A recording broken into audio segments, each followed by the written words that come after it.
Sian Jenga and Lawrence Munga. Those have been the Mitumba Traders Association of Kenya chair people. Thank you so much, ladies and gentlemen, for making time. Time for our next conversation, and I'm joined live by Senator Dr. Getrude Musuruve to talk to us about matters teenage pregnancies, specifically the policies thereof. Dr. good morning. Good morning. How are you? How are you doing this fine morning? Yeah, can you hear me clearly? So I want us to talk about the teenage pregnancies, and the question on Kenyans' mouths right now is that when you talk about this issue and the rise of the numbers, is because you do not have the right policies in place. What are your thoughts in regards to that? Now, thank you very much for your concern, and I want to say that when we are talking of teenage pregnancies, even before we talk about issue of policy, we have to really look at what is happening in the society, because teenage pregnancy is indicative of a rotting society, of a society whose moral is decaying day by day. And actually, when it comes to teenage pregnancy, it is also a sign that something wrong is happening in our society to our girls, and it cannot be business as usual. And as a country, everyone has to take collective responsibility to ensure that we are part of seeing how to arrest this. And I want to tell you for sure that when it comes to teenage pregnancy, it has to be a concern of all Kenyans. This is because the opportunity of many girls comes to a stop. The ambitions, the dreams, the aspirations, and all that come to a stop. And when it comes to a stop, it has implication that eventually these girls will not continue with education. Eventually these girls will languish in poverty, and they'll be among the world's poor. And I want to say that education comes in to bring parity when it comes to the issue of, girls, boys, and socioeconomic parity is very important. So I want to say that, yes, legislation needs to come in place. We need to come up with policies as parliamentarians to ensure that there are stringent measures for perpetrators of, teenage pregnancy. Because I want to say for clear, and Kenyans must hear this, that it is unfortunate that when it comes to teenage pregnancy, the girl becomes the villain. All the blame is usually on the girl, on the girl, on the girl. But most of the time, we find that perpetrators of this heinous act go scot-free. Sometimes even perpetrators are people very close to the girl. Sometimes you find that they're even caretakers. Sometimes you even find that they are fathers. Sometimes you even find that they're people we really trust our girls with, like even pastors, like even chiefs, like even leaders. But it is unfortunate that when this happens, the girl comes to the front and she's shown, and I have seen even in very many media coverages, the girls coming, in front, being shown that they're pregnant and all that. But the men who do this heinous act, they're usually not, brought on the front. So I want to say that it is a concern that we must take seriously as a society. And it has to be a concerted effort, that the society has to come in, parents have to come in,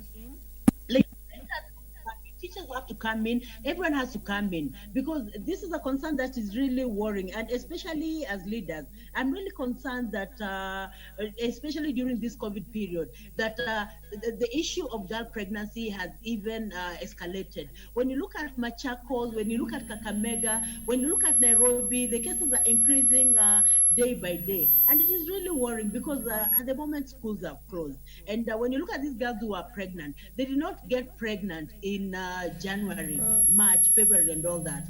It is all the way from December when schools were closed, meaning that even when girls are at home, some homes are not really very friendly to children, especially, a girl child. And there is need for the society to come in. There's need even for religious leaders to come in and even give teachings to parents, because it is an issue of not only the girl, but it is an issue of the entire society. Now, remember, girls are growing up, they're still very vulnerable, and they're really at risk. and especially children do not have the autonomy that adults have, especially to do with their bodies, to do with themselves. And sometimes they're still too young; they do not know what is happening. Some of these girls, you find out, some of them are just cheated with sweets. Some of them are even cheated with chips. Some of them are cheated with edibles, perishables, because they're still very young. Their brains have not really developed. So I want to say that as a society, we have a really critical duty of ensuring that we are protecting our girl child. So, and I want to say that even when you're talking about the issue of girl child pregnancy, there's some children whose issue is not coming up, even in the media. Because I've seen in the media, children, girls being shown pregnant, but there is also a group of children with disability girls whose issue has not come up. Like you'll find that even before the COVID period, when it comes to children with disabilities, they have always been marginalized, they've always been neglected. Some of them, their rights are violated ever since time in memorial. But during this COVID period, they're not being shown up. Most of the cases are not being reported. Okay. Because even the statistics that are coming out about, teenage pregnancy, the statistics, the data we have is not accurate. And I'm saying it is not accurate because not all cases are reported. Probably the data that is out is for for information that has been reported. But there are so many cases that go unreported. Like for example, children with disabilities, their rights get violated. Sometimes they get raped, they become pregnant, nobody talks about it. And I want to say just last week, I was really pained and I almost, went into tears. I just saw a girl on a wheelchair, a very young girl in town. She was being wheeled on a wheelchair and she was breastfeeding. Okay. She had been impregnated. And it is unfortunate that when these people impregnate these girls, they do not even care about their future. They do not even care that these girls also, have a future. They do not even care that they're being unfair to these children. Okay. So I want to say that morally the society is decaying, and there's need for us to rethink on how we can salvage the society, how we can salvage the girl child, how we can salvage even our men, because even men who do this, mentally they're not mentally stable, because you find that sometimes men who do these seniors acts are people in suits, they're people who are reputable, but when it comes to sometimes they defile girls and they become pregnant. And it is unfortunate that a girl defilement is something that goes on every day. Okay, and, Doctor, allow me to cut you short. We'll be coming to that issue of disability in just a bit, but you really mentioned very pertinent issues, and among them is that sometimes the predators may even go scot-free, but also you're working on that. But just to better implement these policies, from your perspective, what can be done? From my perspective, yes. I want to say that policies need to be put in place, and the policies being put in place need to be effected. Because sometimes we come up with very good policies, and we say that sometimes we can come up with a policy that perpetrators need to be brought to book. But at times, we find that these perpetrators are not brought to book simply because the policies are not effected. So there's need for policies that are brought in place to be implemented by people in the right offices. Like for example, when men are brought to these cases are reported to the police, let that case be taken through until justice, the family gets justice, until that particular girl gets justice. And there are times when sometimes you'll find, yes, people are brought to book, but they're bailed out just by 50,000, just by 100,000. And sometimes you'll even find that children of these parents are compromised, especially children from low socioeconomic backgrounds. You'll find sometimes they're just bought off and then the case freezes. So I want to say that we need stringent, measures to be taken, and especially when policies are brought in place. I remember there's a bill that is really controversial, the Kika bill, that is supposed to go to the third reading, but it is controversial. Okay, it's talking about teenage pregnancies and all that. And what the bill is suggesting is that even children need to be enlightened about their own bodies. They need to be taught about issues of abstinence, and then parents also need to give consent, for their children to be taken through,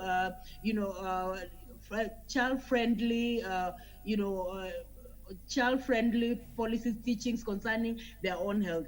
Because sometimes these children get into problems because they know nothing about their own health, and sometimes they get into problems because their own people close to them are the ones who actually defile them. So I want to say that in terms of policy, we need to really ensure as legislators, and this is something that we are picking up as legislators, because even in the National Assembly, I know Honorable Millie is coming up with a bill, Senator Kika is also coming up with a bill, and we need to keep coming up with bills that seek to protect the rights of the girl child, that seek to ensure the teenage pregnancy comes to a stop. Okay. And even when you come up with these bills and policies, let them be implemented. Because many times it is at the implementation stage that our policies fail. But there's need for all policies that are brought on board to actually be taken seriously. Because I want to say honestly that as a country,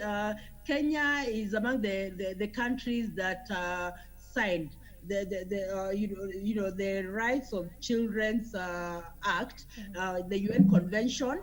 It was ratified in 1990, and Kenya is among the countries that ratified. And when Kenya ratified, it actually said that it's going to abide to the international laws that seek to protect the rights of children. So I want to say that when it comes to the rights of children and protecting children, it has to take the entire society. Okay. Because I have even had in the media people blaming parents and saying that parents are responsible of this. I have seen people saying that sometimes schools are responsible of this, but it cannot be parents. There is no single parent that would allow his child or her child to get pregnant. It is usually something that is very heavy, weighs down parents. It is something that weighs down even the child herself. Okay, it takes the entire society. And earlier on, you also mentioned something to do with education. Maybe you can just tell us, could low literacy levels, especially among these teens, be a factor of the high rate of teenage pregnancies? Yeah, just come back again. You are not clear. I'm saying that earlier on you talked about matters to do with education, and so I just want to find out from you, could low literacy levels, especially among these teenagers, could be a factor of the high rise of these teen pregnancies? Absolutely yes. Absolutely yes. When it comes to literacy comes to open our minds. And as I said at one point, that when it comes to teenage pregnancy, it really brings the girl down, because they end up falling out of school. And when a girl becomes pregnant and falls out of school, chances are that that particular girl will also get pregnant again, because she's not in school, her dreams have come down, and maybe there's no one to encourage her. And you'll find that the children from low socioeconomic backgrounds are the ones who fall prey to such issues. They become pregnant, there's no one to take care of them, and sometimes they fall prey, once they get pregnant, they fall prey to men who are ready to cheat them. Sometimes men ready to cheat them, that they'll take them back to school, or they're cheating them that they'll marry them, and eventually they don't marry them. So I have to say that education empowers a girl, and when a girl is empowered, she can make informed decisions. But when a girl falls out of school, we have a danger as a society, we have a danger as a country, we have a danger as an entire world, because an empowered girl, empowers the whole family, empowers the whole society, and empowers the whole country. So I want to say that literacy levels, lack of information is also key to children getting pregnant. Remember, when it comes to issues of the girls and their biological status and reproductive health, no one ever tells them. They make their own discoveries, and some of the discoveries they make on their own, some discoveries are very painful, because nobody tells them, especially when they start menstruating. Nobody tells them that now that you've started menstruating, in case of anything, you can easily get pregnant, because you during ovulation time, you can become pregnant. No one ever takes them through such teaching. So what you're saying is that there is need for proper education of these young teens. Yeah. Okay, there's need for proper education, because this education, I want to say that this is the education that is missing from the home environment. It is rare that you'd find, parents telling their children that now that you've started ovulating, you become pregnant, you have to do this and that. Most of this information is given in the churches. So there's need for more information to be given in the churches. There's need for more information to be given in religious places so that children can be empowered.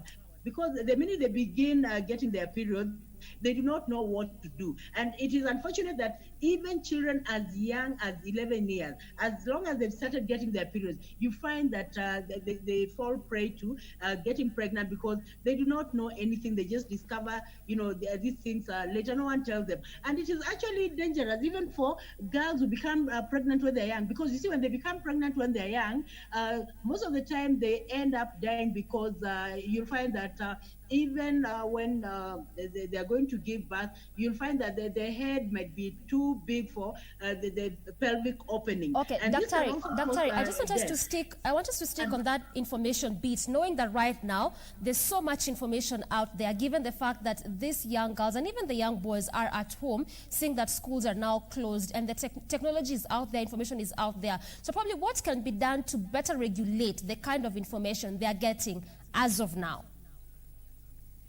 What can be done? There's need also for reputable organizations to really come up and sensitize, raise awareness, so that it can even be seen in the media. Like I have seen online teachings going on in the media. In the same way, there's need also to enlighten children that they need to take care of their bodies. They need for them to get information, because as long as the information is not there, then no one will give them information. And when they go out there, they'll get information from their peers, but the information they get may not be accurate, and sometimes they'll even fall prey to men who will give them wrong information. Some of these men will even introduce them to contraceptives. Some of these men will even, form magics, in their lives. So I want to say that this information should not be hidden. Actually, should not be hidden, because I want to say that even when I was growing up, I will tell you for sure, I don't remember when I was told that now you have periods, because of periods, if you do this, you'll get pregnant. If you don't do this, no. But there's need for us to be open and even tell children that they must abstain from from sex. And there's need also to tell children that they must abstain from getting gifts from men. They must abstain from talking to strangers. And apart from even talking to children, there's need to also pass message to parents, even in the media, how they need to relate to their children, how to take care of their children. So there's need for this information to be disseminated without any fear at all. Because even if we don't talk about issues of sex, these children will get the information, and they'll get the information in the wrong way from their peers. They'll get information wrong way from the perpetrators, or people who want to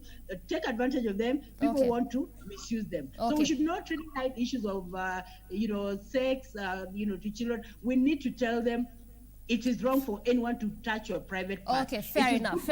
I think that just sums it up when it comes to matter proper information, that we need to give them information without any fear. Now, Dr. there's this another aspect, especially when it comes to matters teenage pregnancies, because oftentimes we lean on the predators and they're probably abusing these young girls. But what of that case or that scenario where this is a young teen girl and a young teen boy engaging in sex, and then it results to this young girl getting pregnant? In such a scenario, who is to take responsibility? Who is to blame for such kind of case? Now, I want to say that when it comes to teenagers who deliberately decide to go for sex on their own accord, we cannot say that the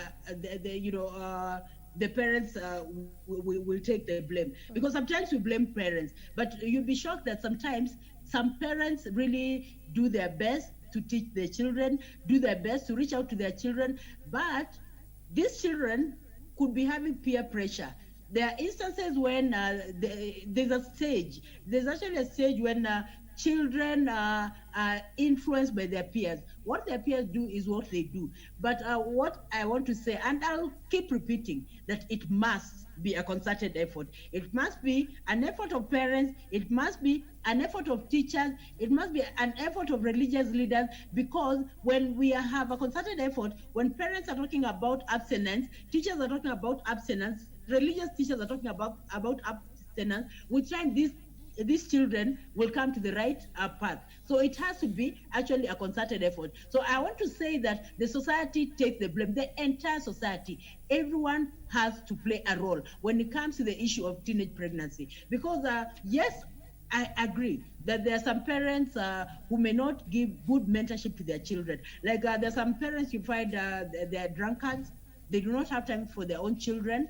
Some of them also give a wrong example to their children. You find some parents also come to their houses with their boyfriends, with their men friend, with their ladies friends, and eventually the children get the wrong example. We have such families.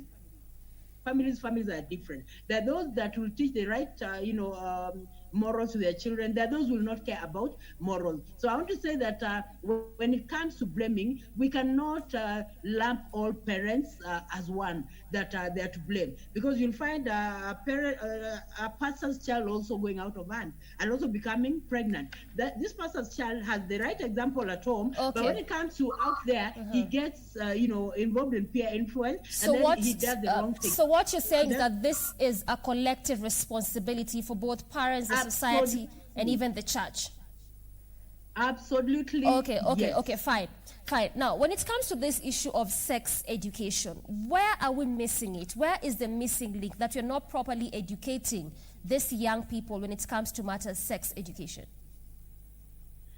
Now, when it comes to sex education, my thinking would be that in disciplines that touch on human body, like maybe biology, by the time children are in secondary school, they already learn about the reproductive health and all that. But in primary school, if there can be cases in upper primary, for example, from class 6, grade 6 there, going onwards, when children have started menstruating, if they can be taught, I don't know how this can be done. Probably the Ministry of Education can see how to incorporate this teaching of abstinence, this teaching that children are taught that if you sleep with a man, you'll get pregnant, or if you sleep with a man, you become sick, you get HIV, AIDS, and all that. I think this information needs to be given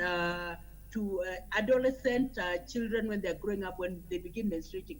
Because whether we tell them or not, they'll get this information wrongly. So we need to do it right as a society, because teenage pregnancy is something that is worrying. And it is painful because the women are the ones who eventually are affected, because the girl drops out of school, eventually she'll get children and many other children. And even when you look at the streets media, you'll find that the many people you find on the street, they're children, young children, you find their children and their mothers. Yeah. Men are few on the streets. This is because they lack information, they have nowhere to go. So we have to see how to salvage the girl. We have to see how to actually help the girl child, because when the girl child is empowered, the entire society will actually be empowered. So I want to say that we need to teach our girls to abstain from sex. We need to also see how to provide for them, because some of these children who fall prey to teenage pregnancy, you find that they lack the basic needs, and basic needs are important: food, shelter, clothing, and all that. All right, Doctor, you've said something very important there, that when the girl child is empowered, the entire society is empowered, which just brings me to my next question, which is also what you touched on very lightly when you talked about collective responsibility. When you look at probably the church, where exactly does the church come in? How can the church be of help in curbing teen pregnancies? Thank you very much for this question. Now, I want to say that when it comes to the church can come in with friendly teenage programs that will help in the children being morally upright. And this can very well be done during teens, teens programs. Churches and religious organizations can have teens programs where the teens are actually taught. And when they're being taught, we can have biblical quotations that show that it is wrong to have sex. You need to wait until you get married. You need to listen to your parents. And when you listen to your parents, when you obey your parents, this is a commandment with a promise and all that. We have biblical scriptures that can back children being morally upright. And when children get the teachings at the right time, then it is possible for them to be morally upright. Because when we wait until these children are fully grown, sometimes if we give them these teachings, they may not really take them in. But when we give them teachings at the right age, the teachings we give them will form part of their character, part of their personality, and it will be easy for us even as a society. Okay. The church, the religious organizations have a big role in ensuring that people are morally upright. All right. They also help the government, because we'll not have children who are going out of hand. We'll not have children who are, deliberately going for sex because they know it is wrong, because they know they have to wait, they have to abstain, they have to wait until they get married, they have to listen to their parents. So when they go with those teachings at your home, that they have to listen to their parents, it becomes even easy for parents to give teaching to children. Okay, fair enough. I think that's really a good point there when it comes to churches, that they play a very critical role in ensuring that people, come up morally upright. But let's look at another factor. That is probably the communities or the community, because you also mentioned that community plays a very a pertinent role. But when you talk about that, what exactly can they do in this regard? Now, when it comes to the community, I'm looking at people in the community who have a role or responsibility of ensuring that things are okay in the society. Like, for instance, chiefs. And I want to give an example of a chief who actually impregnated a schoolgirl. And this one, even the president talked about it, that, the chief should not go scot-free. And I want to say that these are people who are supposed to, who have influence. When I'm talking of, the community, I'm talking of people who have influence in our lives. Even chiefs have influence in our lives. So I want to say that they need to be good mentors. They need to talk against, child abusers. They need to ensure, they're the ones to be on the front line to ensure that child abusers are brought to book. They're the ones who are supposed to actually blow the trumpet, and they're the ones who are supposed to ensure that things go right. So when you're talking of the community, we are talking of such people. We're also talking of neighbors. Even neighbors are part of the community, because if, especially in the slums, it happens. Sometimes you find a child is playing out there, and a child disappears. A baby girl just disappears for some time, and then he is defiled or she's defiled, by a neighbor. So I'm saying that even the community, there's need for awareness, that people have to know that we have a responsibility of taking care of children. And that is what I'm saying, honestly, that the media can be very instrumental as a fourth estate in ensuring that information is passing on in the media, that we need to take care of the girl child, we need to be brothers keepers, we need to ensure that we are protecting our children. This is very important information, because if people, that awareness does not go on, if people are not reminded constantly, then they're actually going to do wrong things to our girls. And there's need to even have a desk. Maybe there's need to have a desk in every county where such cases can be reported, where girls are being defiled. And I think children also need to be given a chance to speak out, to be given a chance to say what is happening in their homes. So there's need also for children to be encouraged to express themselves, so that in the process of expressing themselves, if a girl is being defiled, then it can be very easy for the for the society to come in and help, because many times you find that girls are defiled, nothing goes on until when the girl gets pregnant. That is when now people begin to what say, you're saying, this girl is pregnant. What you're saying is that also that girls, these girls need to be given a chance to also express themselves and be able to speak for themselves. Yes, they need to be given a chance to talk to themselves and express themselves, because some children are in home backgrounds that are really painful for them and fair for them, and there's nothing they can do because they don't have the autonomy that adults have. Some of them are just raped, there's nothing they can do, and they don't know about what they can do actually. So there's need, I think we should get to a time when children should actually express, especially the girl child. And also when they express themselves, there's also a trend that I've just seen, that yes, a girl child can express herself and say that she's being defiled, and then what next? You find that maybe a child will be taken to a rescue center, but how sure are we that the rescue center is also safe for our children? Because it's not always the case that when a girl is rescued is taken to a rescue center, then her life will be okay. I think there's need to have a really a sustainable program for the girl child, so that even the girl child that are whose rights are violated. Okay, I think, I mean, that's fair enough. You really just explained it to us, making us understand more about it. Thank you so much, Dr. for your time and for helping us understand about the policies thereof when it comes to matters teenage pregnancies. Thank you for your time. All right, so that has been the Senator Dr. Getrude Musuruve talking to us about matters teenage pregnancies. Our focus this morning just being on the policies thereof. But before we wrap it up, I just want to engage my colleague, that is Regina, on the other side of studio. Ray, we have really been having so much conversations around and surrounding teenage pregnancies. And just what has come out from the senator is that it is a collective responsibility. So that means both for us as a society, as a community, for teachers and parents, all of us need to be there to ensure that we do away with the rise in cases when it comes to matters teenage pregnancies. Probably, what are your thoughts in regards to this, especially when it comes to matters collective responsibility? Well, rightly put, Doreen, the issue of teenage pregnancy is something that has also captured the eye of the president, and said that there are things that need to be done, to just change and mitigate on this. And I agree with our guest this morning, the issue that we need to handle this issue, from a collective point of view, that it does not, the responsibility does not just lie with the teacher when the child is at school, but also at the community level as a parent. And, if we focus on this in a communal well, then we can arrest this situation. Doreen, also this comes at a time when there's a lot of debate around, the proposed reproductive health bill. One faction that is being the church says that this is the wrong time to have this kind of information, or rather form of education in our schools.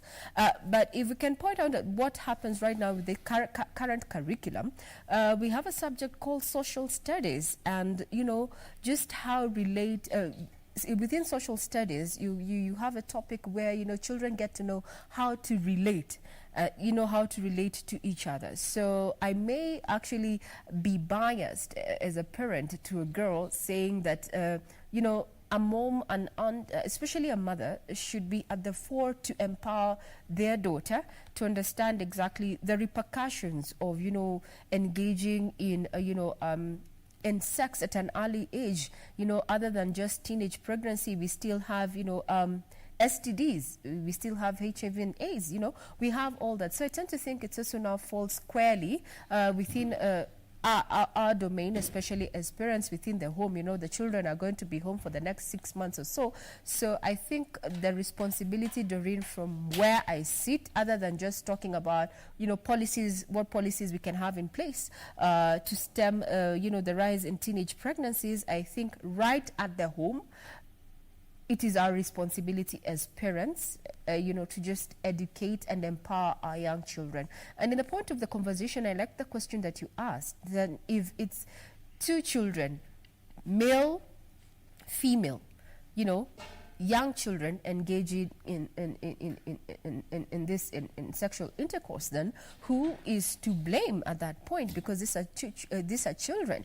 Well, I also tend to think, because the exposure that we have within the internet, our children are learning at the speed of the internet. So we also need to limit what our children are seeing, or rather reading the material that they can access on the internet. I squarely stand with what our guest has said, that this needs to have an all-inclusive approach, if at all we are to change the dynamics in as far as teenage pregnancies is concerned. Doreen. Well, yeah, and just the way you've raised that thought there, that what if I mean, we are talking of a young boy and a young girl who are teens engaging in this sexual intercourse, then who exactly is to blame? Because oftentimes we keep saying that teachers need to train the children well, because the children are more in school than they are at home. And then oftentimes we keep saying that, well, the child, where the child gets the first lesson is at home, then the parent needs to train the children more compared to the teachers. But just what we draw from our guest this morning and what you've drawn from the senator there is that it is a collective responsibility. It is not a question of blaming the teachers or blaming the parents or even the community. It is all of us to step in and help curb this issue of teenage pregnancies, and also the issue of educating these young girls, and not just the young girls alone, and also the young boys, because earlier on we talked about what if a young teen and a young teen girl and a young teen boy engage in sexual intercourse, then who is to blame? So this ultimately means that when it comes to education and proper sex education, it just doesn't lie on the girl child or the young teen girl. This is an education that is supposed to be done for both the young teen girl as well as the young teen boy. And that is also what has come out from this conversation, because over the past couple of weeks, we've been having conversation that surrounds matters to do with teenage pregnancies, given the fact that they have really been on the rise, and especially during this COVID-19 pandemic. And again, one of the questions that have also been rising is that home is supposed to be a safe place, where these children, when they're at home, it's supposed to be a safe environment for them. Then what exactly is leading to these high cases of teen pregnancies? And also one of the things that has come out is that there's a lot of information out there, technology, so much is being offered there on these social media platforms and even on this online platform. So again, also what has come out from the senator there is that there's need for proper regulation on the kind of information that is coming, or even the information that is on this online platform. So that's that this morning. When it comes to matters teenage pregnancy, I believe we really learned a lot also from our guest there. Ray.